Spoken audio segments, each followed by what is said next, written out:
Iran mapema leo hii imetekeleza hukumu ya kumnyonga Ismail Fekri, jasusi aliyepatikana na hatia ya kushirikiana na shirika la kijasusi la Israel la Mossad. Kwa mujibu wa taarifa iliyotolewa na mahakama ya Iran, wakati wa kukamata kwake Fekri alikuwa akiwasiliana kikamilifu na watendaji wa Mossad.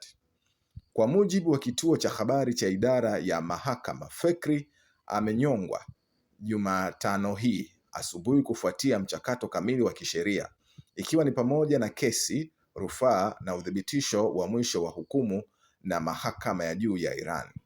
Rekodi za mahakama zinaonyesha kwamba Fekri alikuwa amedumisha mawasiliano na maafisa wawili wa Mossad na alijaribu kukusanya na kusambaza taarifa nyeti zilizoidhinishwa na usalama wa taifa, kama vile maeneo ya kimkakati, maelezo ya watu mahususi na misheni ya ndani ya shirika kupitia njia za salama za mawasiliano.